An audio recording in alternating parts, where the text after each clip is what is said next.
country. We've just launched the Trump Gold Card. It was about 30 minutes from now. The site goes up, and all funds go to the United States government. Could be a tremendous amount of money. It'll also be able to have people like this keep, as an example, just one example, there are a lot of examples, people just buying them. It's somewhat like a green card, but with big advantages over a green card.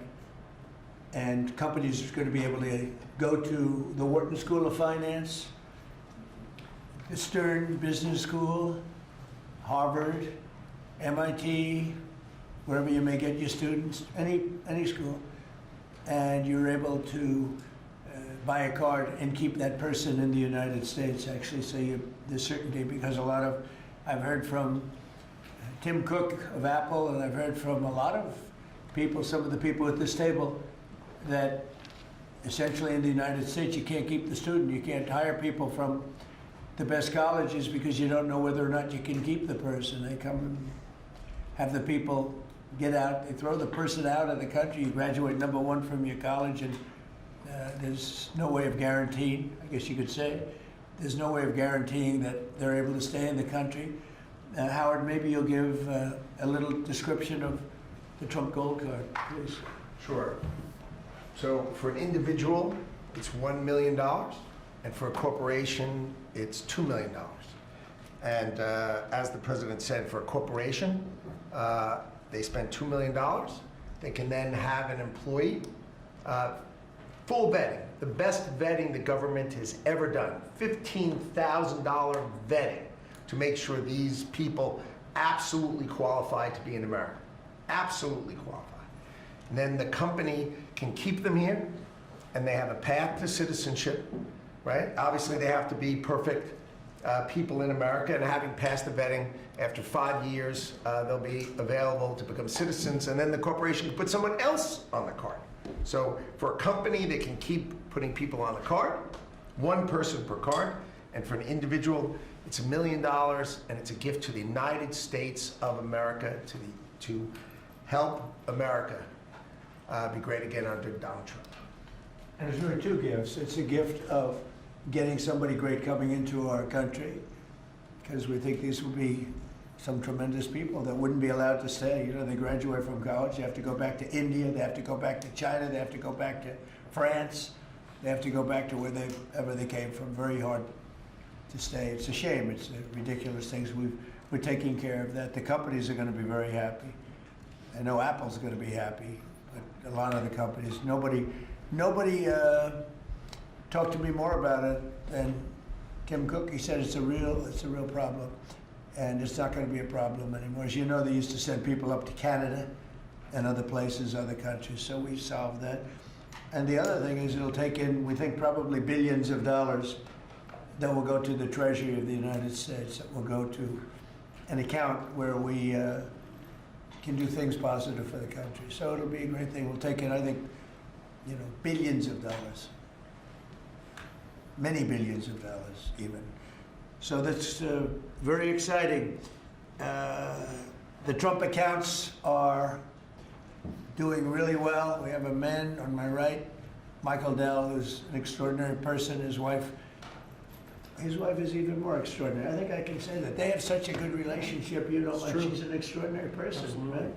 Got a great wife. But they're two great people, and as you know, last week Michael contributed $6,250 million. And this is just something that's so special. So many people are in love with that. He understood it right from the beginning. It was his idea, and he understood it right from the beginning. Could you give maybe just a little description of why you loved it for such a long period of time? And we were able to get it through the great big beautiful bill, basically. That's how, what gave us the authorization to do it. Michael, please. Yeah, absolutely, sir. So, when we first heard about this idea, the idea was that the government would give $1,000 to a newborn baby in an account that they would own, and it would go in essentially the S&P 500 and compound. And when the child becomes 18, they could use that money to go to college, to buy a home, to start a business, to continue saving.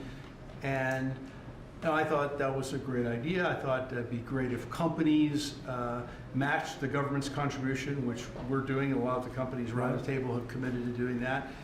And also thought about this is, wow, this is going to be like a platform for families and communities and philanthropists to contribute to those accounts.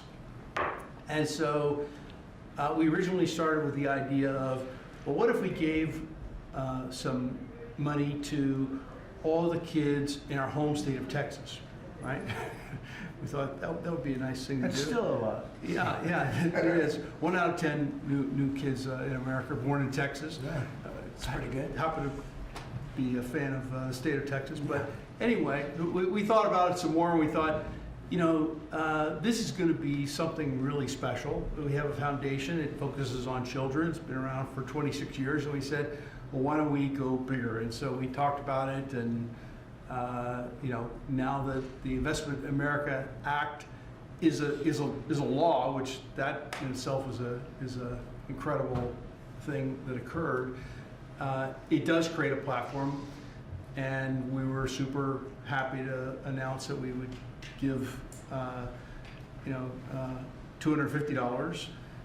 We arrived at $250 because next year will be the 250th birthday of America and 25 million children. We thought that was a nice thing to do because it would include most of the children that are 10 and under, that are not part of the government program, that live in zip codes where the median income is less than $150,000. And that was also an important part of our contribution. And I do believe there will be a number of other large gifts announced. I've already spoken with a few that will be announcing gifts at the state level, Right. and more to come. Yeah. It's amazing, and it's amazing the vision you have, but that's why you're so successful, frankly. And to think that Michael started off with not a lot of money, I would say, right? Not too much, like very little. And he can give a gift of $6,250,000,000, and I know he said he's going to do a lot more. It's pretty amazing. It's really a beautiful thing to watch. So great for our country. So we have the Trump accounts are doing really well, and it's become, I have to tell you, just everyone's talking about it, beyond what I would have even thought. And it's going to make some young people relatively very wealthy. And in some cases, I mean, they could really be off to a great start. So some people have had that advantage and some people haven't, but it's a wonderful thing. Thank you to you and your beautiful wife. Thank you, sir. So it's a pleasure to welcome so many brilliant minds and distinguished business leaders back to the White House. I love these brilliant minds, including Michael Dell of Dell Technologies, who makes a great product. And I want to thank him for what he's done. We just discussed the accounts. We also are grateful to be joined by Enrique Lores of HP. So thank you very much, Enrique. Great job you're doing. Antonio Neri of HP Enterprise. Thank you very much. What's the difference between HP and HP Enterprise? We focus on the cloud, security, networking, and large systems. The cloud's good. People have done very well with the cloud. That's great. Arvind Krishna of IBM, who's actually become, I would say, a legend. Good job he's done. He's taken the stock from a rather low price to a very nice price. I won't say high because I'm sure you're going to say it's going to go up a lot more, right? But, so I can't say a high price. But he took IBM into a new stratosphere that nobody, I think, saw. If you go back to before, when he took over the company, nobody would have even imagined that you'd be able to do what you've done. So congratulations, become a good friend. Cristiano Amon of Qualcomm, and thank you very much. Congratulations and success. I know a lot about your company. You've done amazing. An executive director of the Technology CEO Council, Bruce Mailman. So, thank you very much. I think that these people know each other. We're going to be talking a little bit about technology today, and we'll take a few of your questions about technology. I'm sure you probably won't have too many of those questions. You'll be asking about some other things, right, Bruce? Our administration is committed to total dominance in technology. Right now, we're leading artificial intelligence by a lot. And I think, you look at what's going up, and we're writing rules, regulations. We want to keep it at the federal government level, so it's simple for the companies, very important, frankly. And I think we're pretty well committed. I spoke to some of the senators today, and I think we're committed to do that. We want to make it as simple as possible, as easy, because you're competing with some very big sources, and we want to stay number one by a lot. We're leading the world in building new data centers and new semiconductor and chip manufacturing facilities and new capacity for AI. And we're unleashing all of the forms, literally all forms of energy and natural gas and oil to clean, beautiful coal and safe, reliable nuclear power. And I'm giving them approval to, when they build these massive plants that cost $50 billion. It used to be that for $50 million you could build a nice little shopping center. But for $500 million, you could build one of the biggest, most beautiful centers. And now they're talking about $50 billion. So explain that one. These buildings are, there's never been anything. There's never been anything like that. So you're all involved in that. It's pretty amazing. 1 year ago, our country was considered dead by many leaders throughout the world. And now we have what's called the hottest country anywhere in the world. We're the hottest country in the world right now. 10 months took us. I thought it was going to take longer, Michael. I didn't think we were going to have this success this soon. We have over $18 trillion being invested. Much of it by, like you're in for a lot. What's the number that you're looking at? 150. 150 billion. That's good. I don't know, Michael. Am I allowed to ask you? You already gave 6,250,000,000. Do you have you stated a number that you're at for investment, future investment? Well, if I think about all the, investment that we make with the American companies that are adding capacity, particularly around semiconductors, it's several $100 billion. I think that's right. It's pretty good. Yeah, it's pretty good. It makes the 6 billion sound very, very small. That's very good. Antonio, what about you guys? What about you and Enrique? How's that going? Well, have you announced a number or anything? No, I'm actually happy to share with you. Over the next few years, we're going to invest an additional $3.5 billion building secure manufacturing. Right. We build the largest supercomputer for the United States government that supports both the DoD and DOE. So in the next 18 months, we're going to build the largest 5 supercomputers that will keep the United States ahead of the game, both in life science and AI, but also to keep ahead owning the entire stack at the national security level. Great. Are you doing that separately? Are you doing it together or separate? No, we are totally separate companies. Totally separate, right? From our side, we invest in the US about $18 billion per year. So if you look at the next five, that's right. It will be close to $100 billion. And we are going to be investing in AI at the edge, not only on data centers, but how to make AI available to customers in PCs, in headsets, in devices that they will be using every day. Which is so it's over $100 billion. Yes. And you're doing well. HP is doing really well. Yes. That's great. We're competing hard with Michael, but we're doing well. Are you direct competitors? Yes. Huh? That's it. That's why they're on different sides of the table, sir. The old days would say, why don't you make a deal? I guess now it's not so easy to make a deal. We can have an arm wrestling match now. Yeah, So.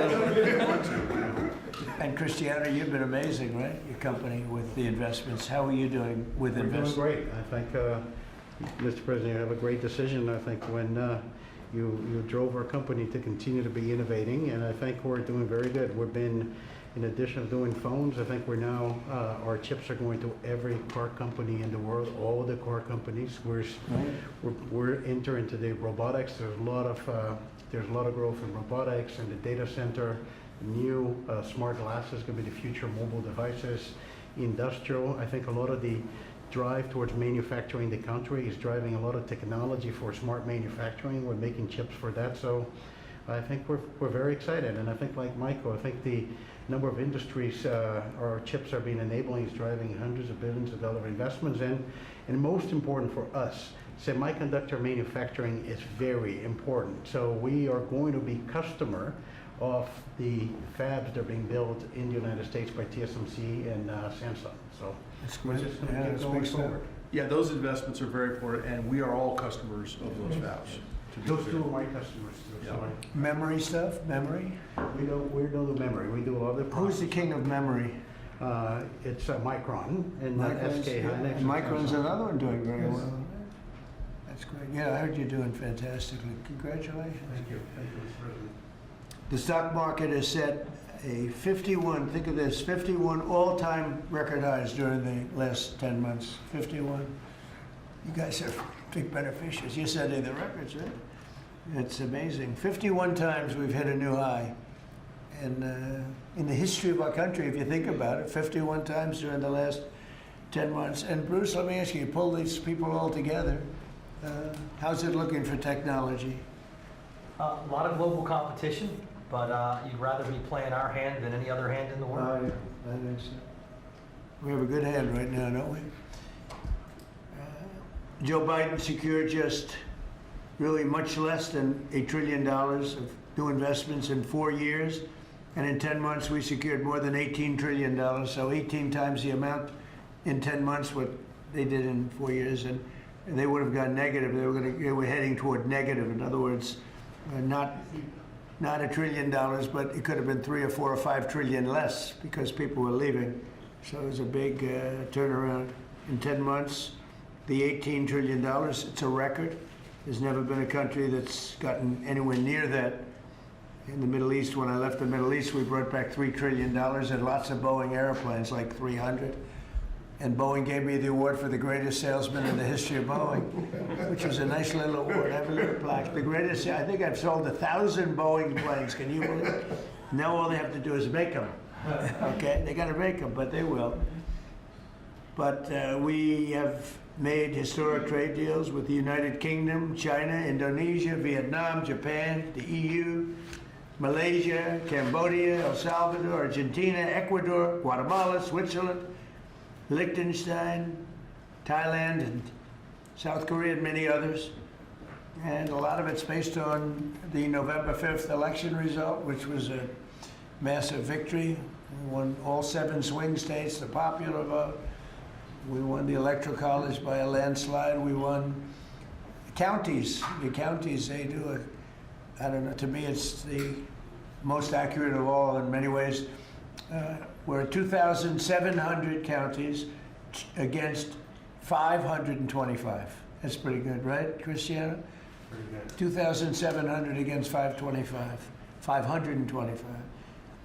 That's why when you see the maps are all red, except for 2 little blue lines on the right and the left side of the map. They're probably changing too. Americans are great builders, and in the Trump administration, America is once again a country where innovators get a green light. You have the greatest innovators in the world at this table, and representing a lot of their friends who are competitors and friends. But we're really on a big move to get rid of red tape so they can run their businesses and not have to wait 10 years for an approval. In the old days, getting some of these approvals for plants that are already being built would have taken 10, 15, even 20 years prior to rejection. You'd get rejected. You'd work 20 years and then you'd lose 5 to 4. And we're getting plants approved in a matter of weeks. The biggest plants ever built in a matter of weeks. For every new regulation, we're slashing more than 10 old regulations. So we're not allowing regulations unless they slash 10 old regulations. We did that in the first term, and we cut more regulation than any administration ever. In our first term, we have the all-time record. I think we're exceeding it here. In fact, now it's 1 in 24 is the number we're at. It's 1 in 10 you have to do, otherwise we're not letting you do it. But we're actually up to 1 in 24, so we get rid of 24 regulations for everyone. That's not a bad deal, right? And it's been very exciting, actually, but including we're allowing 100 in the great big beautiful deal. We're allowing 100% expensing for capital expenditures, including investments in factories and equipment and structure. So, including even structure. So that if Michael goes out and builds a factory, you can take it against tax immediately, the whole thing. You don't have to wait 38 years or do it over a 38-year period. And I think that's what made the first tax cut, which we, by the way, got extended in this tax cut. So, and you add it up, it's the biggest tax cut in the history of our country. But I think that the expensing factor, and it's good for 10 years too, I think that's the, maybe was the reason that so much growth was, there were other reasons, but so much growth was gotten in the first term. So earlier this year I said that the challenges of our time demand a new spirit of patriotism and national loyalty in Silicon Valley, smart people, and from the whole technology sector, and that patriotism is on huge display here in this room with some of the most brilliant people. And I'd now like to ask Secretary Howard Lutnick to say a few words, and OSTP Director Michael Kratsios also say a few words, and I look forward to hearing from Michael a little bit about this subject. Cristiano, welcome, and Arvind, you'll say something, and I appreciate it, and anybody else wants to say a couple of words, feel free. Good job. So why don't we start with Howard, please? So the key to America's success is the amazing innovators that we have. I mean, we have invented everything from the light bulb, transistor, GPUs. We are on the edge of everything. And we need to keep being on the edge, and the people at this table and this industry is why America's great. We need to build here. You know, for too many years, we innovated and we let everyone else build our stuff. And we just can't do it anymore. So with President Trump coming and winning the election on November 5th, we changed that, and now we're going to build it here. You've done everything you can, and you've heard trillions and trillions of dollars of technology build coming home to America to protect and defend us and use our innovations here. You're driving interest rates lower, and you're going to continue to drive them lower. That makes it cheaper. It makes it more exciting to build here. You're blowing out the regulatory deep state so that people can build here and do it fast. And the last thing is, because of our investment in energy, that drive down the cost of energy for all Americans, including the people who are building here. Drive down the cost of energy. It's great for America. Put all of that together, and you're going to see the greatest growth the United States of America has ever seen. You're going to see north of 4% next year, and then it's going to go up from there to 5s and 6s. This president's going to drive the greatest GDP growth, led by the tech sector coming home and driving growth. Well, thank you. You know, one of the things I'd like to say just before going over to Michael, and this Michael, and then we'll have this Michael, all right? But one of the things I'd like to say is, in the old days, when you announced really good results in this country, the stock market went up. And that's the way it should be. And we're going back to that.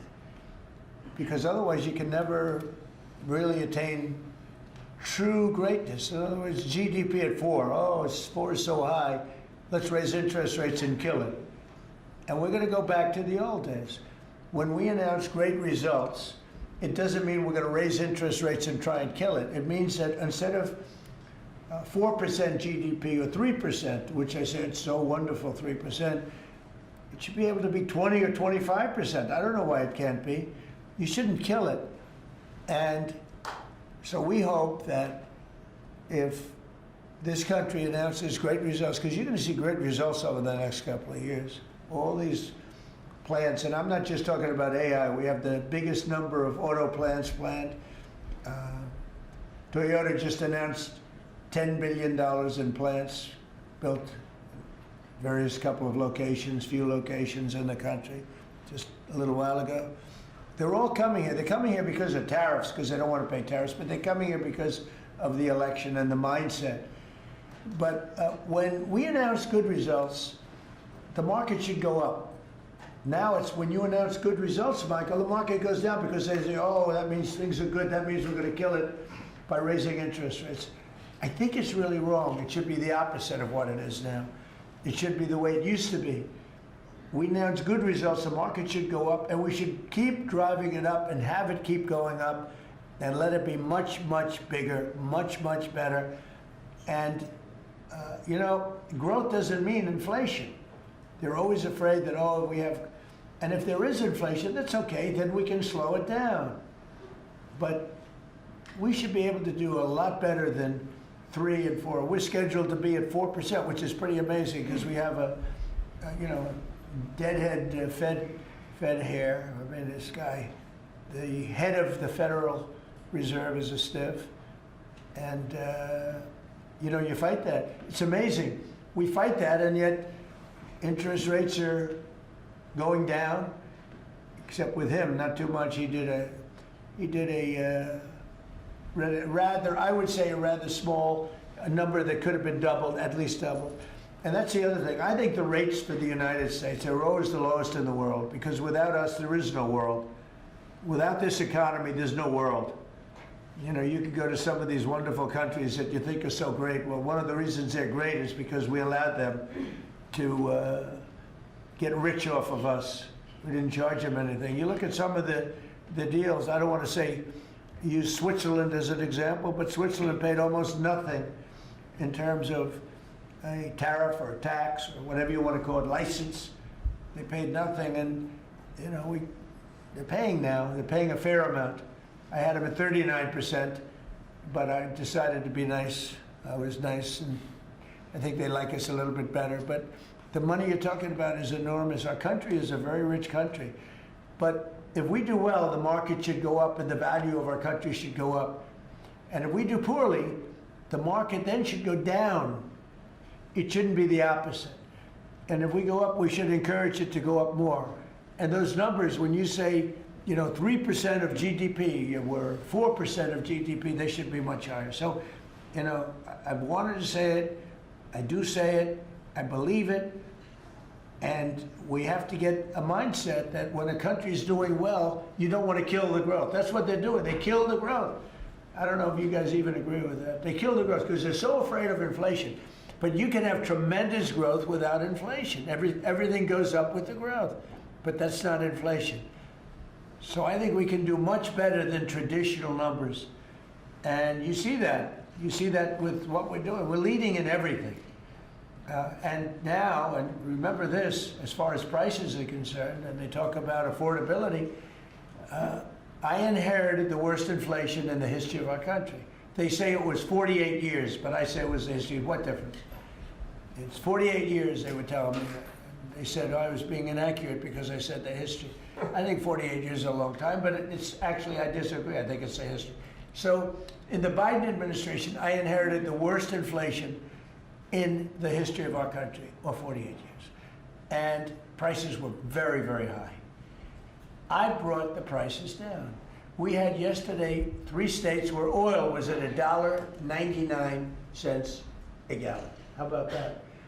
And you know, with these guys, it was $4, $4.50. In California, it was like $7 because that's a badly run state. But the price for oil and gas and everything else, the price of gasoline was $4.50, $5. And we just hit $1, and now we broke $2. I was looking forward to the couple of states, 3 states. And I will say that when that happens, oil and gas and energy is so big, it's so big a category, you don't even know what number 2 is. There is no number 2. And when you have the prices coming down for energy like that, you've killed inflation and you're lowering prices. So I inherited very simply the highest prices in history, and I'm bringing them down really fast, led by energy. And when energy comes down, everything else comes down. But I've only been here a short while, and we gave them a beautiful, beautiful thing, and they destroyed it. They would have destroyed our country had they been allowed to stay. If we didn't win this election, if we had Kamala, who's the same as Joe, low IQ people, but if we had Kamala, as you would have a country that would be right now in ruins. I believe that 100%. Things would be in a state like nobody's ever seen before. Worse than anything you've ever imagined. Worse than 1929, in my opinion. Instead, we have the hottest country in the world, and we're going to keep it that way. But just to finish, we inherited high prices. We're bringing them down very rapidly, and we're bringing them down to very, very good levels. They'll soon be down at very good levels. Michael, please go ahead. Absolutely.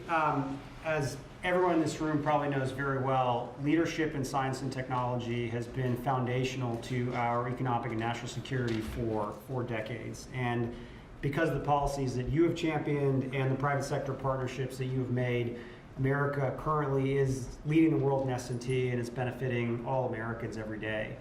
The one thing that I want to remind this group of, that many of you know, the president has been arguing for American leadership in AI well before ChatGPT was even invented.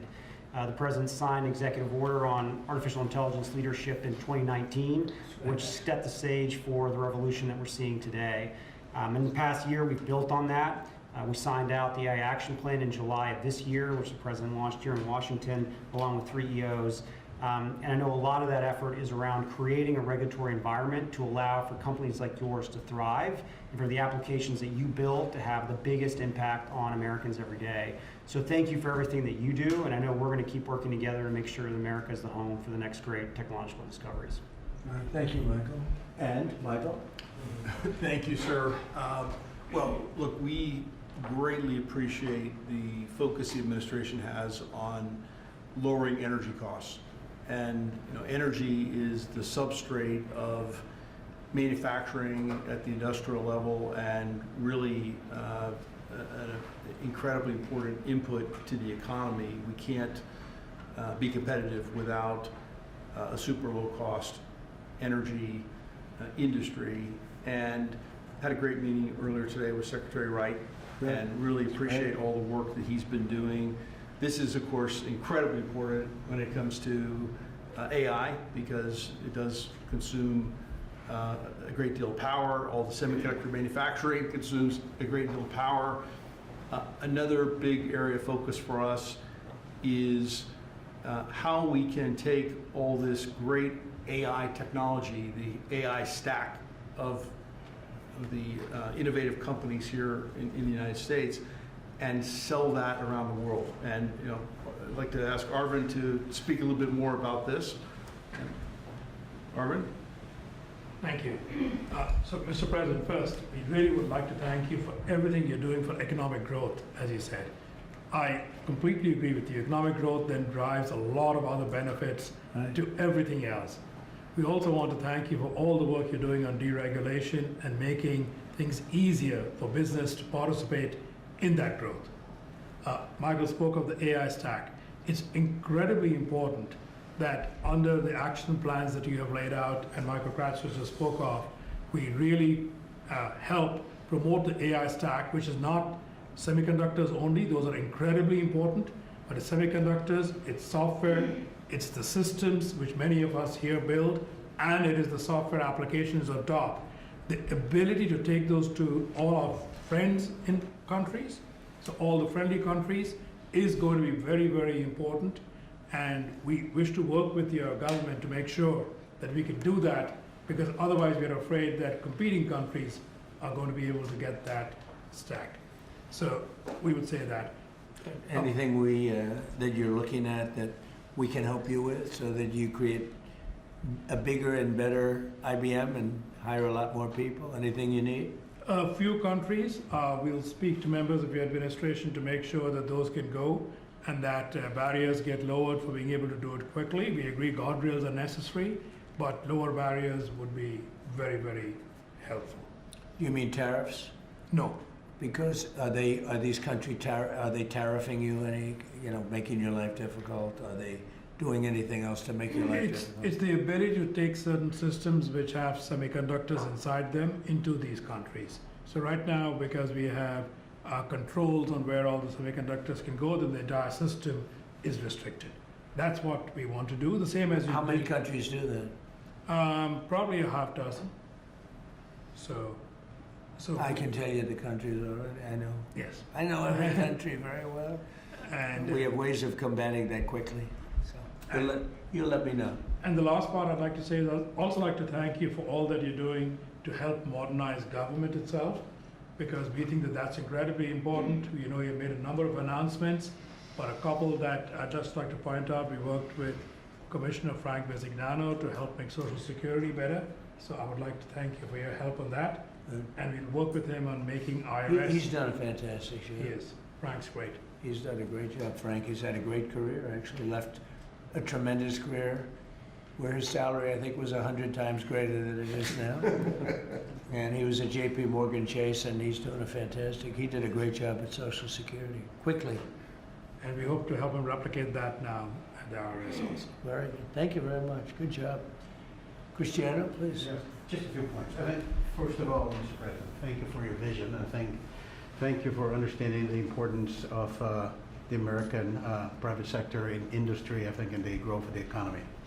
I want to just build on some of the things that were said by my colleagues. I think we have built probably one of the most advanced technologies in the world, and part of it is because I think the commitment to innovation that we have in the country, but also the fact that it has been American technology for the world. So I think we have an incredible opportunity. When I think about what Michael said about exporting AI, I had a conversation with Secretary Howard. Now that the trade deal's been made, is an opportunity to really build on those trade deals and export, I think, American technology. And also, as we think about the technology, it's an important vector to drive the reindustrialization, I think, of the country with technology. So we're incredibly excited about that. I think it's a big opportunity. I think it's the next wave of growth that we can build on those trade agreements. And I think it resonates what also Arvind said about the importance of the American technology stack. And then I was just going to finish with 2 points. There are 2 exciting things happening in the world of technology coming right now. One is as AI becomes the new form of computing, AI is going not only to the data center, but to everything, to cars, to PCs. And we see now the ability to run models that you can only run AI in the data center. You can run that on a microcomputer, on a computer for Enrique, on a server, with small server on premise. So I think we're going to see the proliferation of AI. The other one is 6G. We had made a commitment working with your administration, working with FCC. We're going to accelerate 6G. We're working to launch first in the world in the LA Olympics. And I think that's another opportunity for America to lead in the next wireless evolution. So thank you. Thank you for the opportunity. Thank you for the partnership. And we're going to be hard at work, I think, driving that agenda. So we're into 6G now. I just finished 5G. I was a leader on 5G, getting that done. And now they're up to 6. Let's do it again. What does that do? Give you a little bit deeper view into somebody's skin? See how perfect it is? I like the cameras the old days. So they just had a nice feature.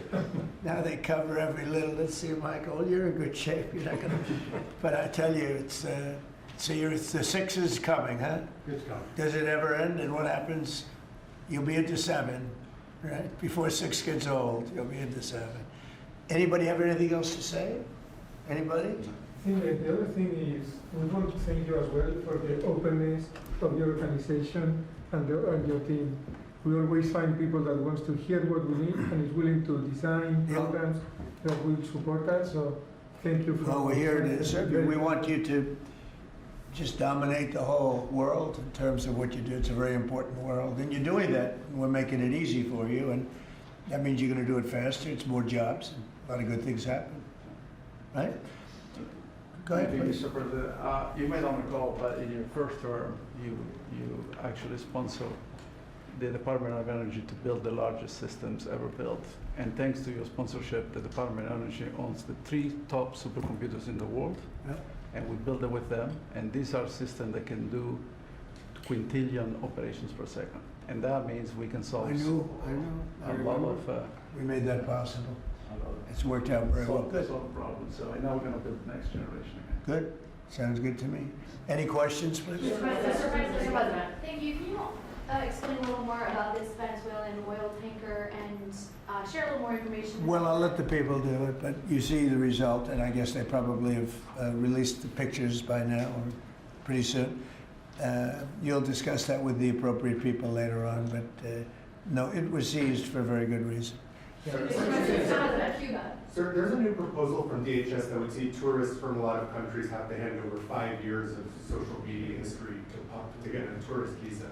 Are you concerned at all that if that's implemented, there would be a decline in tourism next year? And what sort of material do you think is... We're doing so well. We just want people to come over here and safe. We want safety, we want security, we want to make sure we're not letting the wrong people come into our country. We're getting rid of a lot of bad ones from jails, from mental institutions, drug dealers. And we're getting a lot of bad people, murderers. 11,888 murderers, half of them, almost exactly half of them, committed more than one murder. We're getting rid of them. In some cases, we don't even want to get them out. We put them in jail because we're afraid they're going to come back into our country. We're not going to let them back in. So we've taken a very tough stand. And you see where we've been, like Washington, D.C. now, people walk down the streets. They go into restaurants at night. It's beautiful. It's like this beautiful thing to see because until I got here, this was a very, very bad place. We had a terrible thing happen 2 weeks ago with terrorism with regard to 2 National Guards people that are so phenomenal. One is no longer with us, and one, amazingly, we weren't looking with great hope on that, that Andrew. And today he got out of bed, actually, stood up, didn't say anything. It's a little early, but the chances of Andrew, other than his mother, who said, nope, he's going to be okay. His mother was the most positive person. And could be that she'll be right. It's pretty amazing. Made progress. It was, both of them were so badly hurt, we never thought that one could survive. So it looks like Andrew's doing pretty well. Mr. President. The winner of the Nobel Prize dedicated the prize to you, the Nobel Peace Prize. And she left Venezuela at a very race to make it to the ceremony. There is a risk she could be arrested, actually. What would happen if she's arrested? What message do you send, or would you send to Nicolas Maduro? Well, arrested by who? The Nobel Prize Committee? It sounds like that's probably the ones that would arrest. I don't know anything about it. She was very gracious. She said I should have gotten the Nobel Prize, and I don't, I'm doing this to save lives. I'm not doing it for any other reason. But no, I don't like if she would be arrested. No, I wouldn't be happy with that. Mr. President, Senate Republicans currently have a healthcare proposal that would take away, let those ACA subsidies expire, and then put about $1,000 in people's HSAs. Do you think that is enough money, and how do you ensure that people who will see those tax subsidies expire won't see their healthcare costs skyrocket? Well, the Unaffordable Care Act, which is Obamacare, they call it now the unaffordable because it's unaffordable. It used to be called the affordable, but it was never affordable. It was always bad. It was basically designed for the benefit of insurance companies. And what we're doing is we want all of the billions and billions of dollars that went to insurance companies to go directly to the people, and they can buy their own health care. And people love it. I don't know if the Democrats are going to approve it because they want the insurance companies to make money. It was a scam. Obamacare was a scam. But we're going to see. I mean, the Republicans, I can tell you, want the money to go to the people. And we're winning that battle. The Democrats are having a hard time with it because they're in the pocket of the insurance companies. Yes, please. Yes, we spoke to some European leaders today, I think, sir. I did. Could you tell us about that? And is there a new revised peace plan that Ukraine has presented? Yeah. The leaders of France we spoke to, and Germany, and UK, all very good leaders, very good friends of mine, and we discussed Ukraine in pretty strong words. And we'll see what happens. I mean, we're waiting to hear answers before we progress. You know, we're not spending any money in Ukraine. We're selling basically missiles and everything else to NATO, and NATO is paying us, and then they distribute it to who they want. I guess they're mostly distributing to Ukraine, but we're not spending money. But you know what we are? We're spending a lot of time and a lot of effort.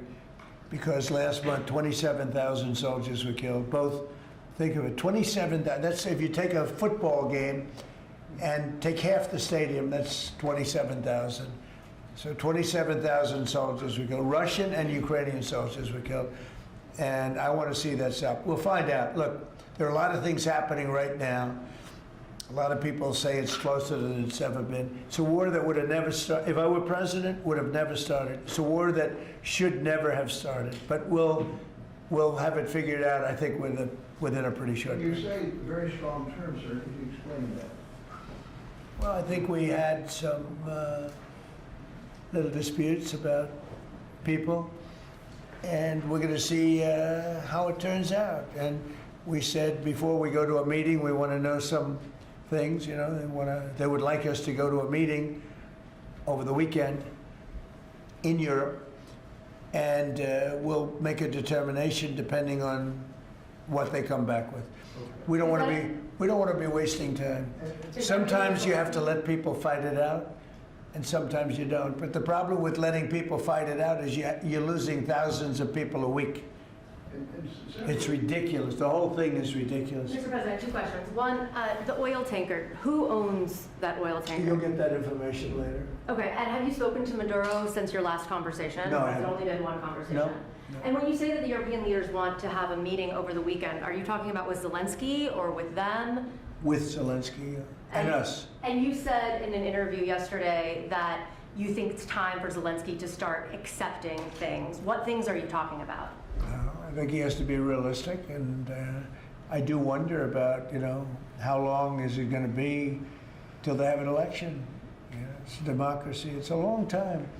They haven't had an election in a long time. It's losing a lot of people, and it's possible that the people, if you look at the polls, I will say 82%, there was a poll that came out, 82% of the people are demanding a settlement be made, Ukrainian people. They want to see a settlement be made. I understand that. They're losing thousands and thousands of people a week. They want to see it ended. And I do say, at what point, when do they have an election in Ukraine?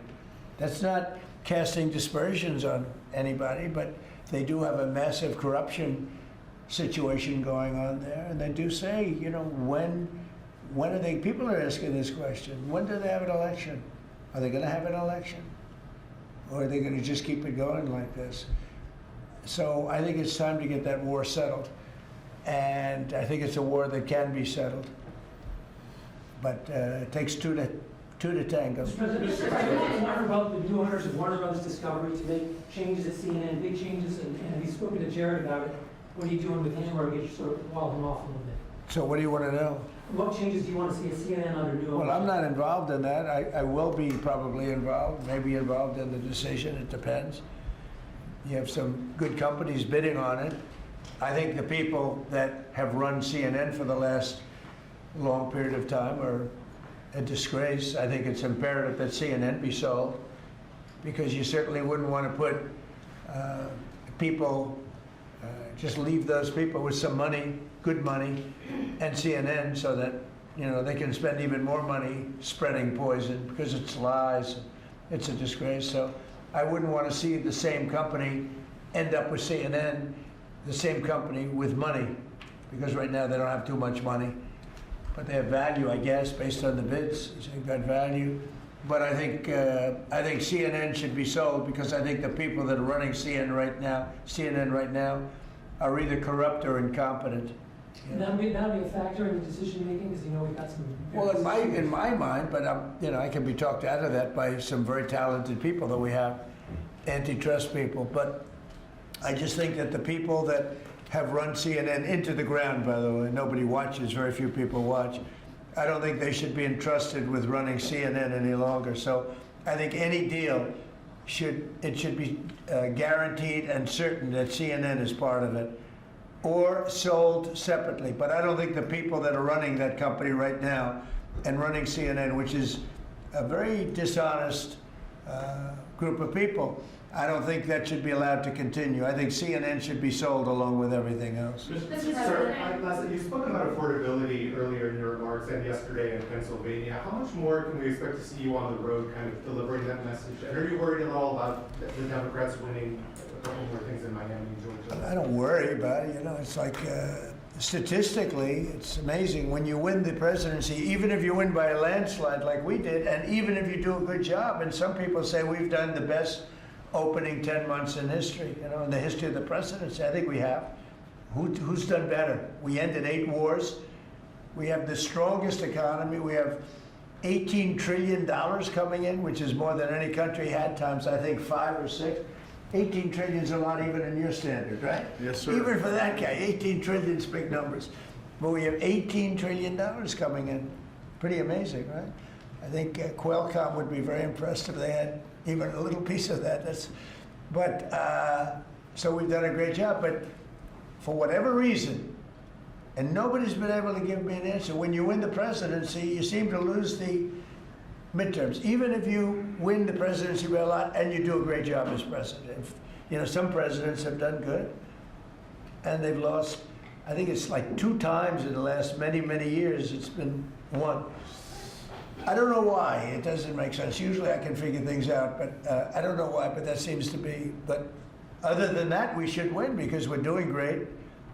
The economy is roaring. I think the economy is only going to go, better with all this money pouring in. We have factories being built, and forget about AI. We have AI more than anybody. We're leading AI by a lot.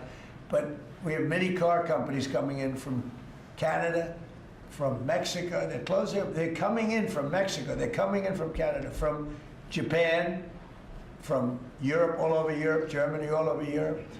We're doing great. But for whatever reason, it doesn't matter how well they're doing, good and bad. The bad you understand, but even when a president's doing well, they seem to not do well in the midterms. So we're going to try and change it. There should be no reason for it. If anybody at the table can figure out, Bruce, a nice psychological reason, but so I want to win, and winning the midterms is important. People want us to win the midterms, and I think we have great spirit. We should win the midterms, yeah. Under Joe Biden's administration, and during COVID specifically, Biden removed the safety standards on abortion drugs. Now I'm hearing from a lot of pro-lifers that they're very anxious because yesterday Bloomberg reported that your FDA is slow walking a review of the abortion drugs that Secretary Kennedy promised. Yeah, How soon do you want to see that? I'll find out. I'll ask them. Do you want to see it? I don't think they're slow walking anything, but I'll find out. Yeah. Mr. President, Any update on the clashes between Thailand and Cambodia? Yeah, I think I'll have to make a phone call. I was going to say that the Thailand and Cambodia, one of the 8 that I settled, they've been fighting for a long time. They've been fighting for a very long time, many, many, many decades. But I got along great with both. I found they were 2 great leaders, 2 great people, and I settled it once. I think I can do it pretty quickly. I think we're scheduling a phone call tomorrow. Mr. President. With Thailand. On the Fed chair. With Thailand, if you just to answer, Steve, with Thailand and Cambodia, I think I can get them to stop fighting. Who else can do that? Think of it. Settled 8 wars. Every once in a while, one will flame up again, and I have to put out that little flame. I have to put it out, but we're going to put it out again. So I think I'm scheduled to speak to them tomorrow and see if I can. It was unfortunate what happened. I mean, I know exactly what happened. It got it started a little bit, but we'll see if we can put it out. We're interested in the seizure of this tanker. What happens to the oil on that ship? Well, we keep it, I guess. Where does it go? What port does it go to? Well, you have to follow the tanker. You're a good newsman. Just follow the tanker. Do you know where it was going? Was it going Follow to it. China? Get a helicopter and follow the tanker. Is it true it's going to But we're Cuba? I assume we're gonna keep the oil. Mr. President, on Fed Chair, Kevin Hassett said you were going to announce your decision within the next 2 weeks. Is that correct? Maybe. Are you doing your interviews with finalists today? Well, I'm meeting with Kevin Warsh today, so I'm meeting with him. And I sort of have a very good idea what I'm looking for. Again, I'm looking for somebody that will be honest with interest rates. That's all. I just want honesty. Our rate should be much lower. Our rate should be the lowest rates in the world. Because all these countries that you see, with low rates, many of them are low because of us, because they suck so much money out of us. But that's not happening anymore.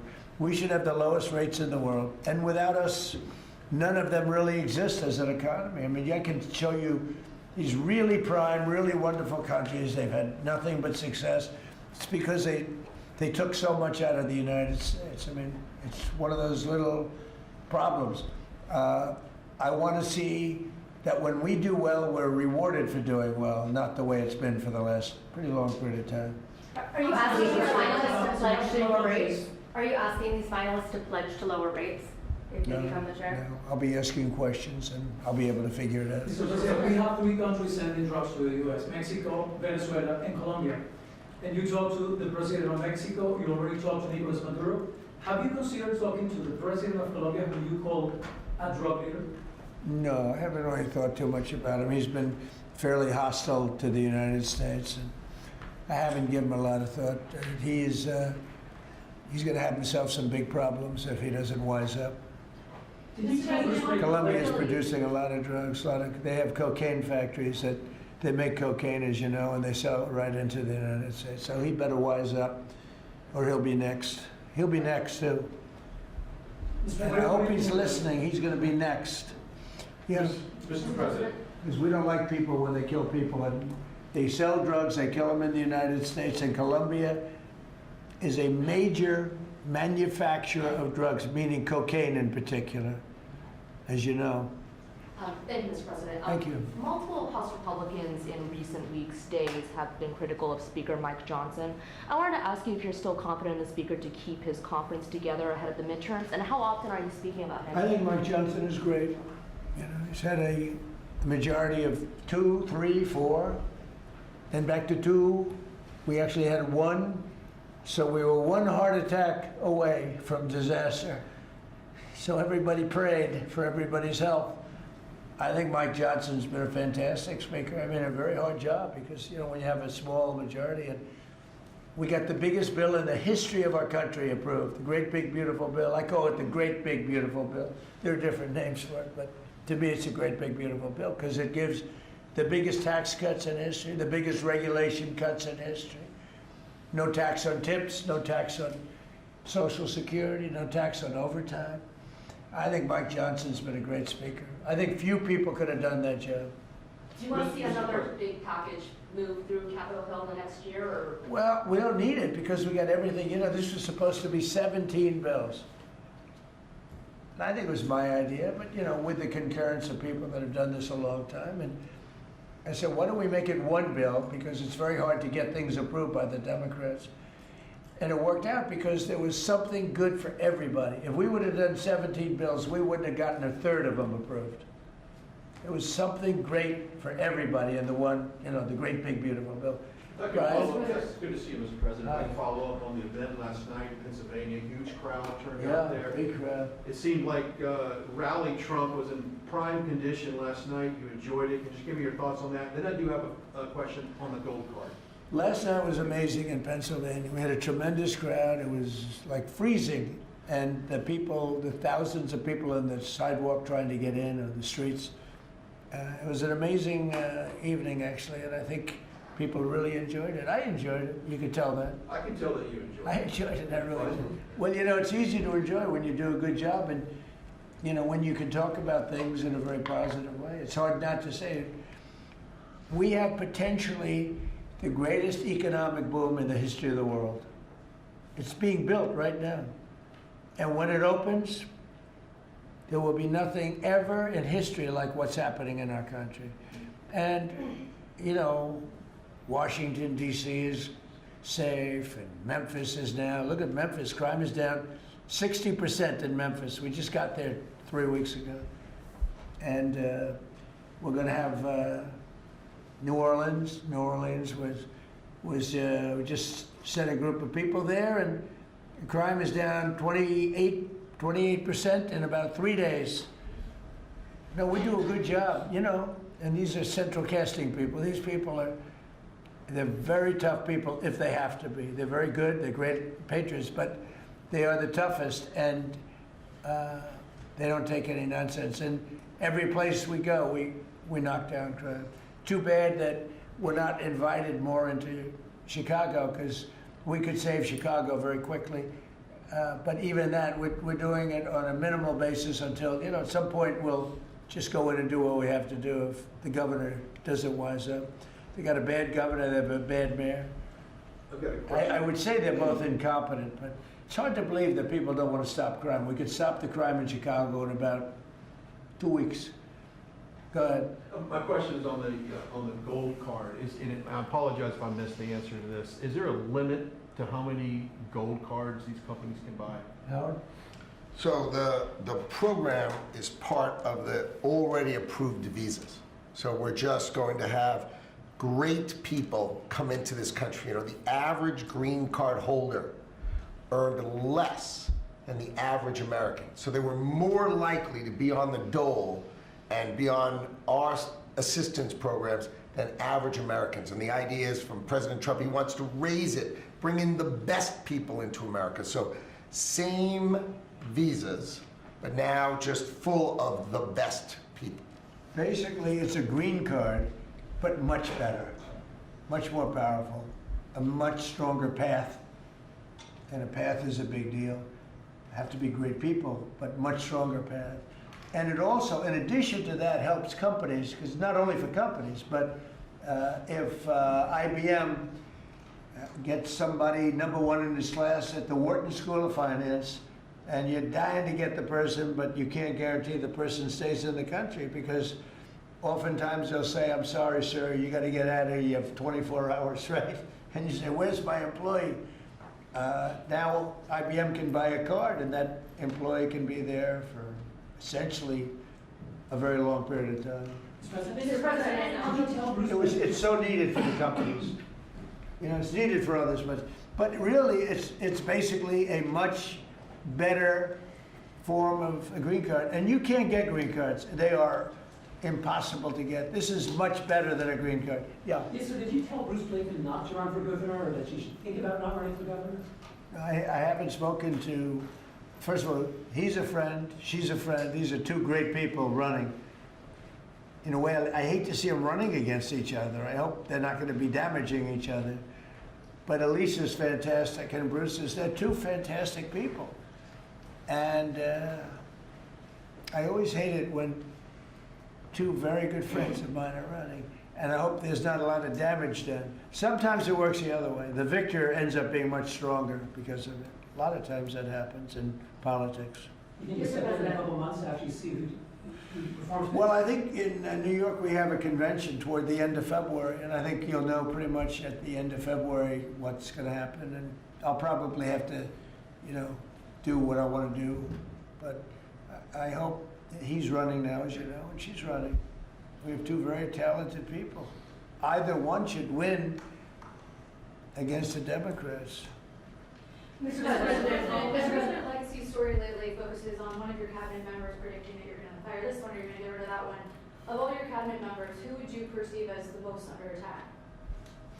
Well, I think my cabinet's fantastic. I read these same stories that I'm unhappy with this one or that one, and I'm not. I think the cabinet's done a great job.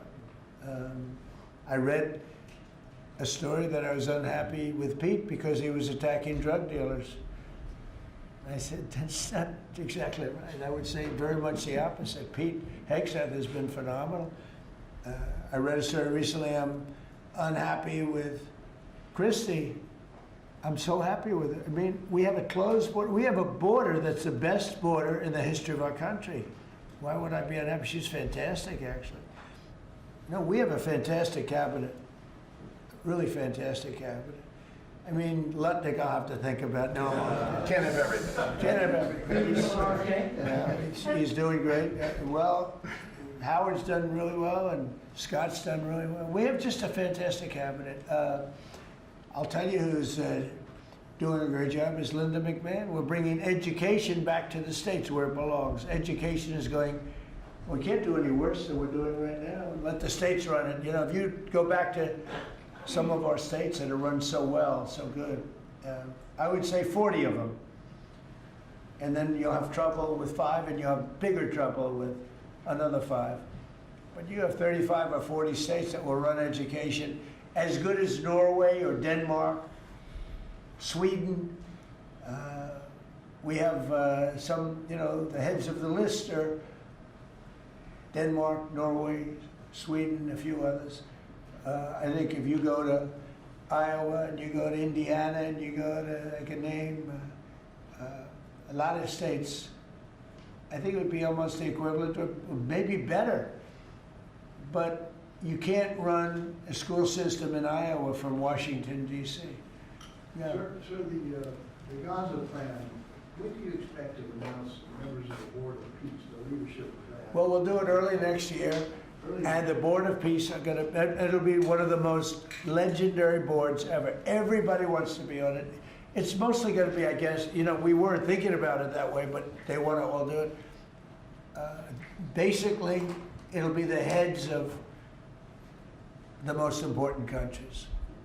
Mr. President. They all wanna be on. It wasn't really planned. We thought we were gonna get very distinguished people that do that kind of thing for a living. But really, it looks like it's turning out to be, they want to be on the heads, the kings and the presidents, prime ministers, they all want to be on the Board of Peace. Mr. President, on the video follow-up to last night's rally, can you clarify, you have called the affordability crisis as a Democratic hoax, but you also want to make America affordable again? No, Can the you just word clarify? that they use is a hoax, and because they're the ones that caused the problem. I'm talking about when you're trying to say it a different way. It's pretty simple though, if you listen. It's a hoax where they created the problem. They're the ones that gave the high prices. So when they use the word affordability, they shouldn't be using that word because they're the ones that created this problem. They created the highest inflation in history, and they created the highest prices in history. And now we have to get those things down. But when they go, they look and they say affordability. They never discuss it. They just say the election's about affordability. Well, it may very well be. I think it's also about still the board. You have to remember the job. You know, the sad thing is, for 7 months, we've had no people come through our border. Nobody can even believe it.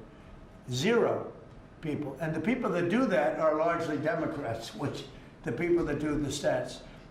We've had no people come in, other than coming in legally.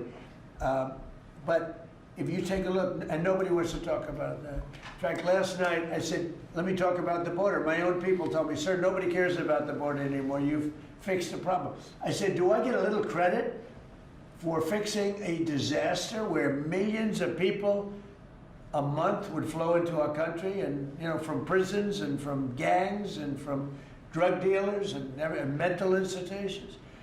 They say, sir, you fixed the border. Nobody cares. I say, but I care. It's sad when you fix something and then you can't even use it. You can't talk about it. My own people don't want to talk about it anymore. But very simply, the Democrats created the worst crisis of inflation that this country has ever had. And with that came the highest prices that we've ever had. And I'm fixing it. Mr. President, has Secretary Hegseth told you why he hasn't released the video of the second strike? No, he hasn't told me. I thought that issue was dead. You're surprised you bring it up. You must be CNN. Lawmakers are still Are you talking about it CNN? on the Hill. Are you CNN? I am with CNN. Oh, gee, I'm shocked to find out. But lawmakers are still talking about it on the Hill. Well, I'll tell you, I don't know about lawmakers. Which lawmakers you're talking about? Most of the Democrats have been talking about Democrats? trying to release I it. mean, the people that you work for, the Democrats? You know you work for the Democrats, don't you? You're basically an arm of the Democrat Party. Thank you very much, everybody. I appreciate it. Thank you. Thank you very much. Thank you guys. Thank you guys. What, you want to talk? Thank you guys. You're off the cameras. Thank you guys. We'll go out that way. Photographers, please keep going. Call me. We can. You guys. Thank you. Thanks, Kristen.